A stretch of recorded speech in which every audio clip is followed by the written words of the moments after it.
যে লজ্জার অনুভূতিগুলি অনুভব করেছেন কিভাবে তার মোকাবিলা করবেন।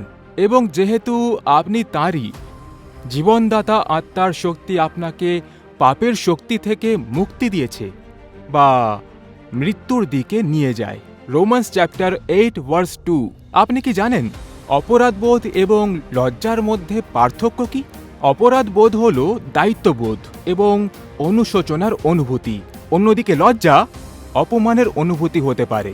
অপরাধবোধ মাঝে মাঝে উপযুক্ত, কিন্তু লজ্জা আমাদের অন্যদের সাথে সম্প্রদায় থেকে দূরে নিয়ে যেতে পারে এবং আমাদের নিজস্ব ধারণার অবস্থায় নিয়ে চলে যেতে পারে। আপনি জানেন যে লজ্জা নিয়ে বেঁচে থাকা আমাদের বিশ্বাস করাতে পারে যে আমরা ঈশ্বরের ভালোবাসার যোগ্য নই। একটি প্রবাদ আছে যে আমরা যে ভালোবাসাকে আমাদের প্রাপ্য মনে করি তা গ্রহণ করি। বিশ্বাস করা যে আমরা ঈশ্বরের ভালোবাসার যোগ্য নই এই সত্যটিকে উপেক্ষা করে যে যিশু ইতিমধ্যেই আমাদের পাপের জন্য মারা গেছেন। পাপকে বিশ্বাস করা মানে ভালোবাসাকে অপমান করা, এবং ক্ষমা এবং গ্রহণযোগ্যতা হলো বিশ্বাস করা যে আমাদের মূল্য ঈশ্বর আমাদের যা বলে তা থেকে ভিন্ন। আপনি জানেন যদি আমাদের মূল্যবোধ আমাদের কর্ম থেকে আসে তবে আমরা সর্বদা অনিবার্যভাবে লজ্জায় পড়ব।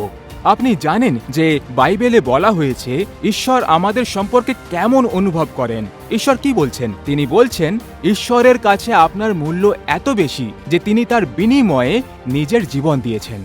প্রকৃতপক্ষে তিনি আমাদের তার লোকেদের চিরন্তন ভালোবাসার সাথে ভালোবাসেন। অবিরাম প্রেমের মাধ্যমে তিনি আপনাকে নিজের কাছে টানেন। এটি আরও বলে আপনাকে সম্পূর্ণরূপে ক্ষমা করা হয়েছে, কারণ যারা যীশুখ্রিস্টের অন্তর্গত তাদের জন্য কোনো রকম নিন্দা নেই। এটাই তার কথা থেকে আমাদের আশ্বাস।